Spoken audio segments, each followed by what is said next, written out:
ბათუმში ქუჩების მოფილაქნება აქტიურ ფაზაში შევიდა. ბუნებრივი ქვით მოპირკეთება ფარნავაზ მეფის ქუჩაზე მიმდინარეობს. სამუშაოები ამ რამდენიმე დღეში, კონკრეტულად კი აღდგომის დღესასწაულამდე დასრულდება. სამუშაოებზე ამ ეტაპზე 90 ადამიანია დასაქმებული. აღნიშნულ მონაწილეზე მოწესრიგდა და სანიაღვრე სისტემა და გაკეთდა ბორდიურები.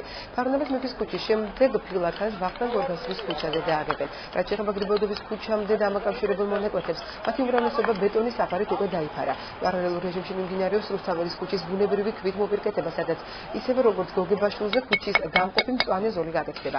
რუსთაველის ქუჩის რეაბილიტაცია ივლისის ბოლოს დასრულდება. ცენტრალური გზებისა და დამაკავშირებელი ქუჩების ინფრასტრუქტურის მოწესრიგება მერიას 9 მილიონ ლარზე მეტი უჯდება.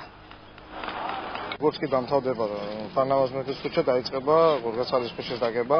მიმდებარე კვეთები ყველა აღდგენილია, ბეტონით სამუშაოები დასმულია. რაც შეეხება კიდე რუსთაველის ქუჩაზე უკვე დაახლოებით 10 დღეში დაიწყება და დამთავრდება შაუმიანის ქუჩამდე სამუშაოები. სააღდგომოდ ფარნავაზ მეფის ქუჩას დავამთავრებთ, დავიწყებთ გორგასალის ქუჩის მოპირკეთებას. ერთდროულად კეთდება სანიაღვრე, ბორდიურები და ფაფენილი. ქვევი გვაქვს კარგი ხარისხის, ხელოსნების კარგები არიან და სწრაფად მიდის სამუშაოები.